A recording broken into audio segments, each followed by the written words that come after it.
Cut. My son, Grayson, opened his front door on Christmas Eve and said, "Dad, you and Mom need to leave. Now," like we were delivery men who showed up late. I stood there with a pie tin still warm in my hands, my knuckles stiff from the cold and from 60 years of pretending family means patience. His wife, Tessa, didn't even look up from her phone. She just tilted her chin toward our coats like she was directing traffic. I asked quietly, "What did we do?" And Grayson's eyes slid past mine as if my face was an inconvenience he could swipe away. He said, "You're upsetting the mood. We're hosting people. It's better if you're not here." For a second, I honestly thought he was joking, because who throws their parents out on Christmas like it's a policy update? Then he added, "You can figure it out. You always do." And that's when I felt the old familiar shame rise up, the kind that tastes like pennies and makes your ears burn. I looked at the living room behind him. Lights, laughter, a table set for everyone but us. And I realized we'd been invited only as long as we stayed useful and quiet. Subscribe, hit the like button, and tell me in the comments how old you are and where you're from. For you, it's just a small thing. But for me, it's the reason I keep telling these stories. My wife's hand found my elbow, not to hold me up, but to keep me from saying the wrong thing with a trembling voice. I tried to lift my overnight bag, and the zipper caught, because of course it did, my own suitcase choosing Christmas to stage a protest. Grayson watched me struggle and sighed, and that sigh hurt more than the words, like I was embarrassing him just by existing. I wanted to remind him of the nights I worked double shifts, the Christmas mornings I assembled toys with a flashlight and a tired grin, but my pride got stuck in my throat. So I simply nodded, the way older men do when they're bleeding inside and don't want the floor to see it. We walked down his steps into the cold, and the door clicked shut behind us with a finality that made the whole street feel louder. I stood by the curb, staring at the glow through his curtains, and thought, not for the first time, how strange it is to become a problem in the life you built. In my pocket, my phone buzzed with a bank notification I hadn't expected, and my wife squeezed my arm once, hard, like she was telling me, without words, that tonight wasn't going to end the way Grayson thought it would. We stood on the sidewalk while snow crept into my shoes, and I realized I'd worn the wrong boots, the ones with the tiny tear that always lets winter sneak in like a thief. I told myself to breathe slowly, because at my age, anger hits the chest before it hits the mouth, and I've learned to respect that order. I tried to call a cab, but my phone insisted on updating right then, the little wheel spinning like it had all the time in the world. My wife watched me wrestle with it and whispered, "It's okay," which somehow made me feel both steadier and smaller. Across the street, a neighbor's inflatable Santa collapsed face first in the snow, and I thought, well, at least I'm not the only one having a rough holiday. When the app finally loaded, the fare flashed a number that made me laugh out loud, a dry, startled sound, because it assumed we were desperate. I looked back at Grayson's house and felt a tight pull behind my eyes, not tears exactly, more like a pressure from years of swallowing disappointment. He used to ask me to check his homework at this very curb, used to stand on my shoes to feel taller, and now he couldn't spare us a chair. My wife suggested the bus, and I nodded, pretending it was practical and not symbolic, pretending we hadn't been pushed to the margins of our own family. We shuffled to the stop, and I missed the bench, sitting half on and half off like a man auditioning for a slapstick routine. She didn't laugh, but her smile softened the sting. While we waited, my phone buzzed again, and this time I read it carefully, my thumb steady despite the cold. The number stared back at me, familiar, solid, unbothered by Grayson's tone, and I felt something inside me straighten. I didn't say anything yet, because some truths need quiet before they're spoken. The bus lights appeared at the corner, slow and bright, and as it pulled in, I realized we weren't stranded at all. We were simply changing direction. I helped my wife aboard, paid the fare without looking at the driver, and felt a calm settle where humiliation had been trying to live. As the doors hissed shut, my phone vibrated with a message that made my jaw set, and I knew this night was about to test what Grayson believed he controlled. The bus smelled like wet coats and old vinyl, a scent I associate with patience learned the hard way. I fumbled with my balance when it lurched forward and nearly sat in a stranger's lap, muttering an apology that came out louder than intended, earning a few tired smiles. My wife took the window seat, and I stood for a moment longer than necessary, pretending my knees weren't negotiating terms with gravity. As we moved through streets glowing with decorations, I felt a strange mix of exile and relief, like being fired from a job you secretly hated. I replayed Grayson's words in my head, each one polished and sharp, and wondered when my son learned to talk like a manager instead of a boy. The injustice of it settled heavy, being told we were upsetting the mood, as if our age itself was a stain on his celebration. I remembered how we used to host Christmas with folding chairs and mismatched plates, how Grayson would complain there weren't enough presents and then fall asleep under the tree anyway. Now there were plenty of plates, plenty of laughter, just not a place for us.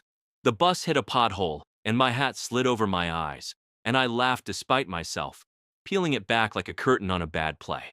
My wife squeezed my hand, and I could tell she was holding back more than words. She always does, saving them for when they matter most.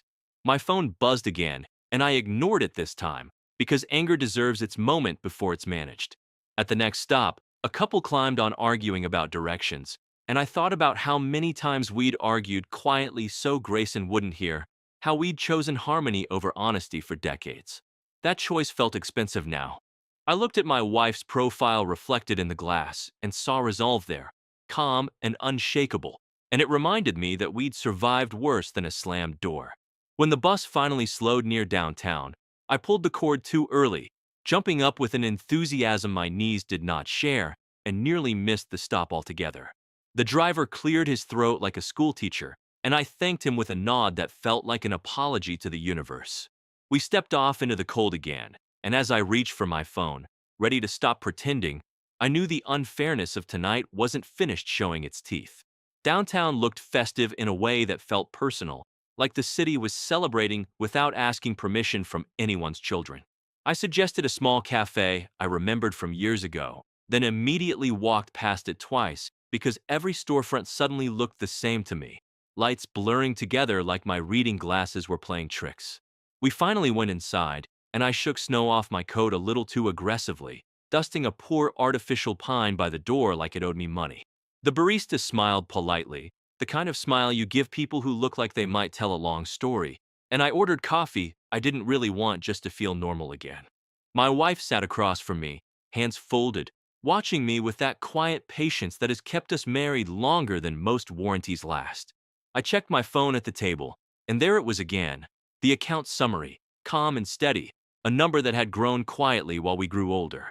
I felt a bitter laugh crawl up my chest, because Grayson had always assumed we were scraping by, always offered advice with the confidence of someone who never paid our bills.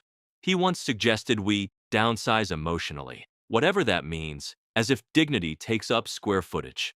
The unfairness sharpened when I remembered how often we'd helped him, no questions asked, how we'd written checks without speeches because pride shouldn't need applause.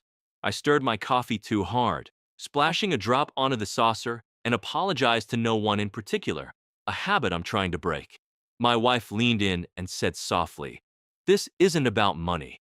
And she was right, which somehow made the money matter more. It wasn't a shield, it was proof we hadn't vanished, that our lives hadn't been reduced to a guest status. Around us, people laughed and argued and lived, and I felt the humiliation of earlier twist into something heavier, resolve mixed with grief. I thought about calling Grayson right then, about telling him he'd misjudged us badly, but I knew timing was everything, and this wasn't the moment. I paid the bill and accidentally left my gloves on the counter, realizing it only after we were halfway out the door, because apparently my brain had decided to multitask poorly. As we stepped back into the cold, my phone rang at last, not a text this time, but a call that made my stomach tighten, and I knew the story Grayson told himself about us was about to collide with the truth. The call was from Grayson, and I let it ring longer than necessary, long enough to remember how he used to call me 5 times in a row when he lost his keys. When I answered, his voice sounded tight, annoyed, like a man inconvenienced by consequences. He said, "Where did you go?" Not, "Are you okay?" And that difference landed hard in my chest. I told him we were fine, which was true in a way that surprised me, and he exhaled like I'd passed a basic test. He mentioned guests arriving, schedules shifting, the fragile ecosystem of his evening, and I realized we were still being managed, just remotely now. I listened, nodding out of habit even though he couldn't see me, and felt a quiet anger sharpen into something steadier. I told him we wouldn't be coming back tonight, and he paused, the silence filled with assumptions he'd been carrying for years. He asked where we were staying, and I said, "That's handled," which earned another sigh, heavier this time. I almost laughed, because the idea of me needing his approval at 60 felt absurd, like asking permission to breathe. My wife tapped my wrist gently, reminding me to keep my voice level, reminding me that dignity is louder than volume. Grayson finally said, "Dad, don't make this dramatic." And I thought about the irony of that request coming from someone who turned hospitality into exile. I told him goodnight, simple and clean, and ended the call before he could reorganize my feelings for me. My phone slipped from my hand right after, clattering onto the sidewalk, and I bent to pick it up with a grunt that sounded like an old engine starting. A passerby asked if I was okay, and I joked that gravity and I are renegotiating our relationship, which made him chuckle and move on. We walked a block in silence, the city humming around us, and I felt the humiliation of being dismissed finally burn off, leaving clarity behind. I knew Grayson believed we had nowhere to go, that pressure would fold us back into compliance. I also knew he'd underestimated the quiet work of a lifetime, the saving, the planning, the promises kept between my wife and me when no one was watching. I squeezed her hand and said, "It's time," and she nodded, eyes steady, already ahead of me. I pulled up the address I hadn't shared with anyone yet, and as we turned toward it, I understood that tonight wasn't about being thrown out. It was about choosing not to crawl back. The walk felt longer than it was, my legs complaining in a language I pretended not to understand, and I kept insisting the map was wrong when it was clearly my pride taking shortcuts. We passed a shop window where my reflection looked older than I felt, and I straightened my shoulders like posture could argue with time. My wife asked if I was sure about the address, and I said yes with confidence I borrowed from memory, then promptly led us one block too far. I laughed at myself, a kind of laugh that admits defeat without surrender, and turned us around like I meant to do it all along. The truth pressed in on me then. Being told to leave didn't just hurt, it rearranged something inside, knocked loose the careful balance between tolerance and self-respect. I thought about all the times I'd bitten my tongue to keep peace, all the holidays I'd smiled through small cuts disguised as jokes about our age. Tonight felt different. Tonight the cuts were visible, and somehow that made them easier to treat. My phone buzzed with a message from Tessa, short, polite, apologetic in the way that apologizes without changing anything, and I deleted it without reading twice. A gust of wind caught my hat again, and I chased it half a step before deciding I'd lived a full life without winning races against fabric. My wife teased me gently, and I told her the hat was testing my reflexes, which earned a soft laugh that steadied me more than any plan. We reached the building at last, its entrance quiet and unassuming, and I felt my chest tighten with a mix of nerves and relief. I fumbled the code on the keypad, hitting the wrong number because my fingers were cold and my head was full, and the door buzzed angrily like it was judging me. On the second try it opened, and I exhaled a breath I didn't know I'd been holding since Grayson's door closed. Inside, the hallway smelled clean and calm, and I realized how starved I'd been for both. I stopped there, keys warm in my palm, and understood this was the point where humiliation either finished me or hardened into resolve. I chose resolve, quietly, the way older men do when they finally stop asking permission. As we stepped inside, my phone lit up again with a notification that confirmed the decision I'd been carrying for years, and it made my hand stop shaking. The apartment lights came on with a soft click, and for a second I just stood there, letting my eyes adjust like I was entering a chapel instead of a temporary home. I set my bag down and immediately kicked it by accident, because even victory doesn't cure clumsiness, and muttered an apology to the furniture. My wife hung our coats neatly, a small ritual that always tells me she's grounding herself, turning chaos into order one hanger at a time. I walked to the window and looked out over the quiet street, thinking how strange it felt to be somewhere Grayson didn't know about. The silence wasn't empty. It was respectful, like it wasn't going to interrupt unless invited. I finally checked the notification I'd been avoiding, the one that confirmed what I'd planned years ago without ever saying out loud. The balance sat there, unchanged by tonight's drama, solid and indifferent to family politics, and I felt a deep, steady calm spread through my chest. We weren't rich in the loud way, but we were prepared, and preparation is a kind of dignity no one can evict. I sat down too quickly on the couch and had to rock forward once to stand again, chuckling at the reminder that resolve still comes with joints. My wife watched me with that knowing look and said, "Careful," not because I'd fall, but because she knows I push myself when my pride's awake. I told her, quietly, that we didn't need to explain anything to anyone tonight, and saying it felt like setting down a heavy box I'd been carrying for decades. We made tea using cups that didn't match, and I smiled at that, remembering all the times we'd been embarrassed by imperfections that never mattered. I thought about Grayson pacing his living room, checking his phone, telling himself a story where we were confused, lost, dependent. The injustice of it didn't sting anymore. It clarified. I realized that the real insult wasn't being asked to leave. It was being assumed to have nowhere to stand on our own.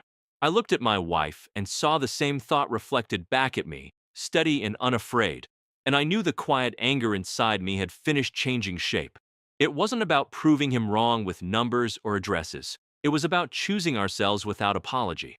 I turned off my phone, something I rarely do, and felt lighter for it, like the night finally belonged to us. What Grayson didn't know was that this wasn't just a place to sleep.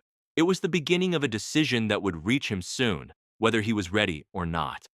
I watched my husband move through the apartment like a man relearning his own weight, careful but stubborn, and I recognized that look in his eyes, the one that comes after being underestimated. While he busied himself with tea he didn't need to stir so long, I sat down and let the silence settle into my bones. 60 years teaches you how to listen to quiet, how to hear what's finally stopped hurting. I thought about Grayson's face at the door, the way he'd spoken past me, not to me, as if motherhood had an expiration date. It wasn't the cold that made my hands shake earlier, it was the shock of realizing our son had already decided who we were allowed to be. I unpacked slowly, folding sweaters that didn't need folding, just to keep my thoughts from racing ahead of my heart. My husband knocked over the sugar bowl and froze like a child caught stealing, and I smiled despite myself, because some habits don't fade with dignity, they soften it. I told him it was fine, that floors forgive faster than people, and he laughed, the sound low and tired and real.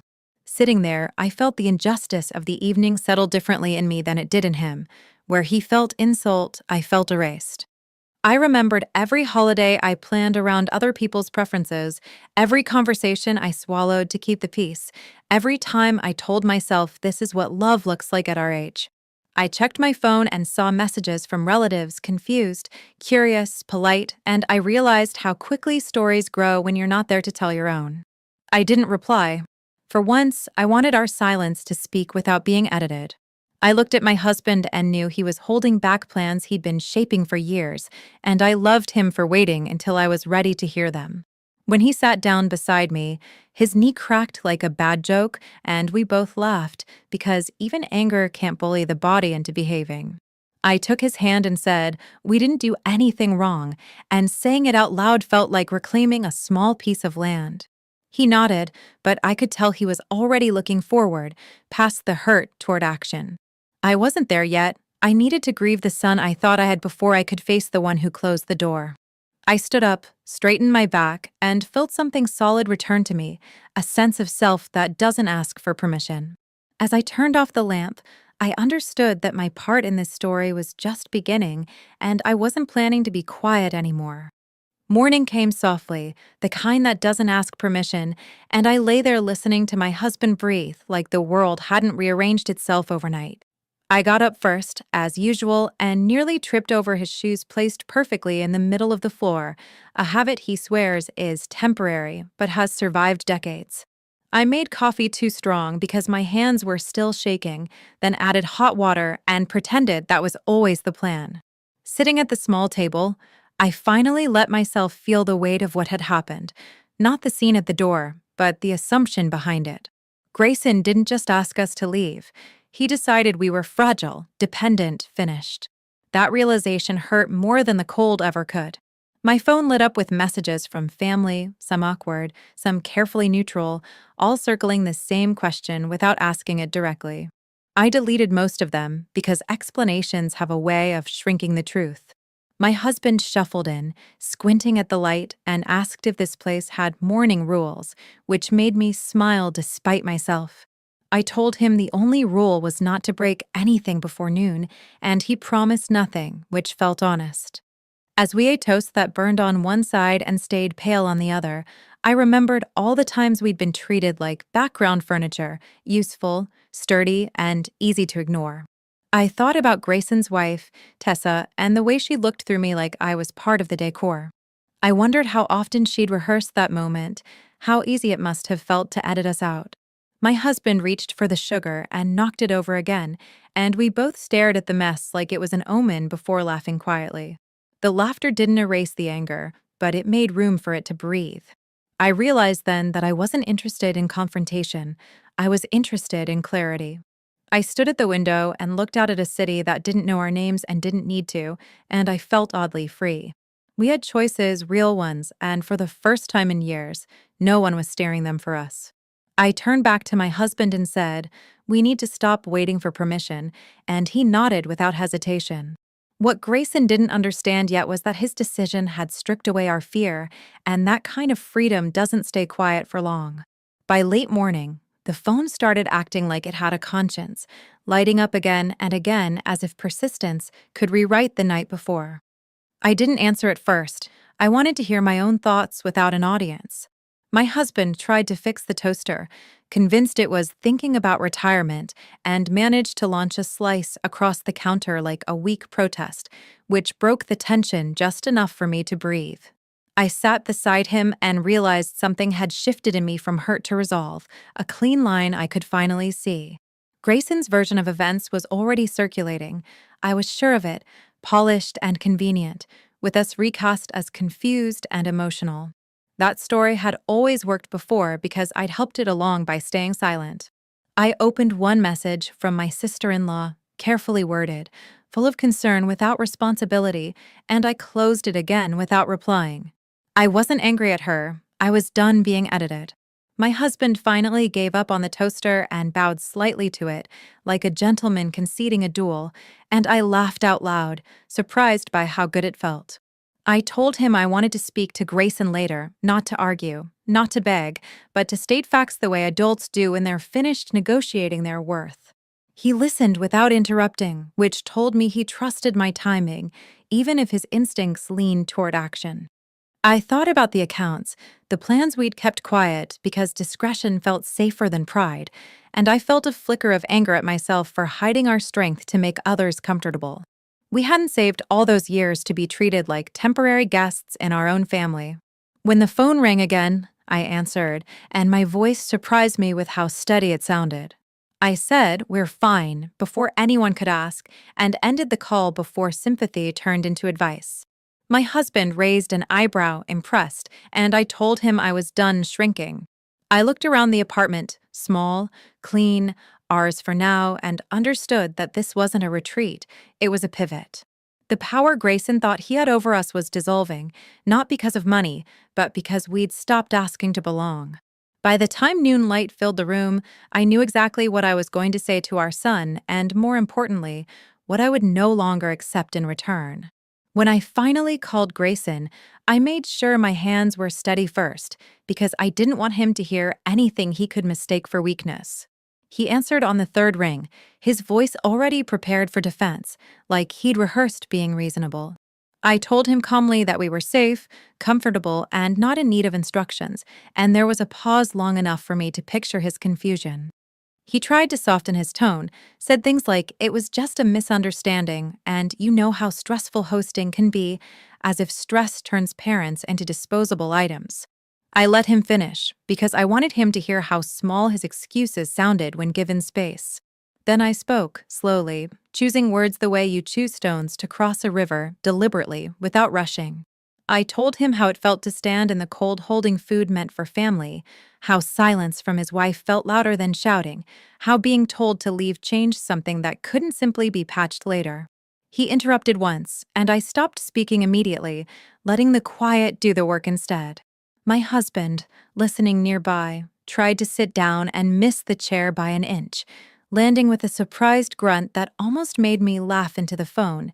Even then, Life insisted on reminding us we were human. Grayson apologized, but it was the kind that comes wrapped in explanations, and I realized I wasn't interested in apologies that needed footnotes. I told him we wouldn't be coming back to smooth things over, not this week, not next, not until respect returned without being requested. He sounded startled by that, like someone hearing a boundary spoken aloud for the first time. I reminded him that love doesn't come with conditions and that age doesn't turn parents into furniture you move when guests arrive. My voice never rose, and I could tell that unsettled him more than anger would have.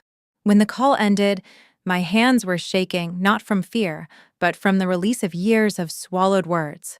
My husband looked at me with something close to awe and asked if I wanted tea, immediately knocking the kettle lid onto the floor. I told him yes, because rituals matter when you're redefining yourself. Standing there together, I felt the confrontation settle into place, not explosive, but firm, like a door closing the right way this time. What Grayson didn't say, but I heard clearly, was that he was beginning to realize he'd misjudged who held the ground in this family, and that realization had only just started to sink in. The afternoon brought a different kind of quiet, the tense sort that waits to see who will blink first. I busied myself with practical things, laundry we barely had, a countertop already clean, because movement helps me think straight. My husband insisted on helping and promptly mixed the detergent with the dish soap, creating enough bubbles to suggest we were laundering a small parade. We stared at the foam together, then laughed, and that laughter steadied me more than any pep talk. It reminded me that even when control feels threatened, partnership isn't. The threat arrived not as shouting, but as paperwork. A message came through about the family trust, just a question, just to clarify, and I recognized the tactic immediately, confusion framed as concern. I felt the old pull to explain, to reassure, to make things easier for everyone else, and I let it pass like a wave I no longer needed to ride. We had built those structures carefully, line by line, not to hoard power, but to protect each other when voices got loud. I sat at the table, opened the documents, and read them slowly, savoring the calm authority of clear language. My husband hovered, offering opinions with the confidence of a man who once fixed a radio with duct tape and prayer. He pointed at a clause and said, "That one looks important," which was his way of saying he trusted me to handle the rest. I called our advisor and spoke plainly, no drama, no defensiveness, just facts placed where they belonged. When the call ended, the room felt lighter, like a window had been cracked open to let stale air out. I thought about what it would mean to lose access, to be sidelined by process instead of people, and my chest tightened. Not fear, clarity. If pressure came, we would meet it standing, not explaining ourselves from a chair we were asked to vacate. I looked at my husband and said, "They may test us," and he nodded, already rolling up his sleeves, then immediately asked where he'd put his glasses while they were still on his head. We laughed again, softer this time, and the laughter stitched my resolve tighter. As dusk edged in, my phone buzzed with another message that tried to sound reasonable while pushing the line, and I understood the next step would decide more than access. It would decide who we were allowed to be. By evening, the pressure finally stopped pretending to be polite. Grayson called again, this time without the careful tone, and I could hear strain beneath his words, like a floorboard starting to crack. He spoke about logistics, about family expectations, about how things were getting complicated, and I realized he was discovering what it feels like when control slips quietly out of reach. I let him talk while I watched my husband try to open a jar he'd already loosened, muttering at it like it had betrayed him personally, and the normalcy of that moment kept me anchored. When Grayson paused, waiting for reassurance, I didn't give it to him. I told him that what happened on Christmas wasn't a mistake. It was a decision, and decisions have consequences whether you announce them or not. He tried to reframe it, said we were overreacting, and I felt a brief flash of anger sharp enough to warm my hands. I reminded him, calmly, that being told to leave your child's home on a holiday doesn't age well into a misunderstanding. My husband finally got the jar open and held it up like a trophy, nearly dropping it in surprise, and I had to cover the phone to keep from laughing. Life, stubborn and unbothered, refused to pause for family drama. Grayson asked what we wanted, and that question told me everything. He still thought this was a negotiation. I said we wanted respect that didn't depend on convenience, and space to live without being managed like a liability. There was silence on the line, heavy and unfamiliar, and I understood he was recalculating his image of us in real time. He mentioned the trust again, more carefully now, and I told him any discussion about our affairs would happen on our terms, not in reaction to his discomfort. My voice didn't shake, and that steadiness felt like reclaiming my name. When the call ended, I sat back and felt the weight of it all settle, not crushing, but real. My husband sat beside me, asking if I'd won, and I told him this wasn't about winning, it was about not disappearing. He nodded, satisfied, then stood up too fast and had to pause, hands on his knees, grinning like a man caught by gravity mid-thought. I rested my head against his shoulder and felt something solid underneath the exhaustion.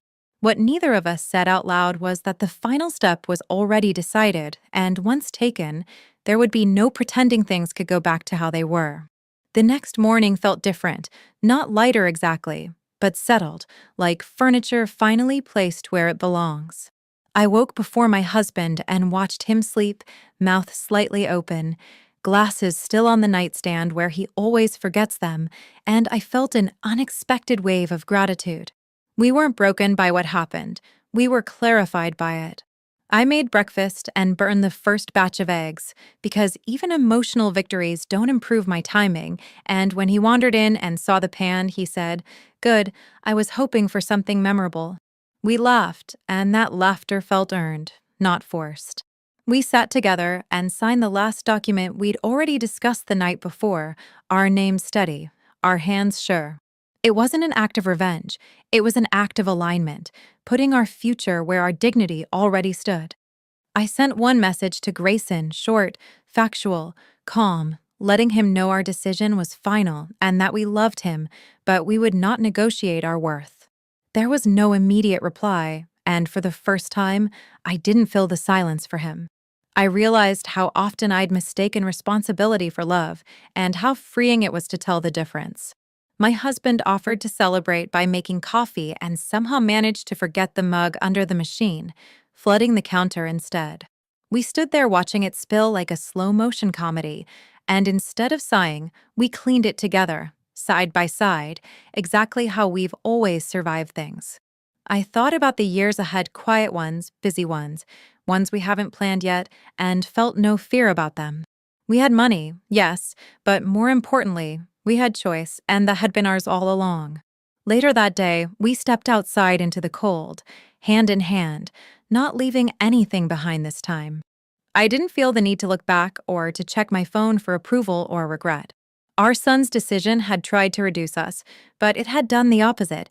It had reminded us who we were when no one else was deciding for us.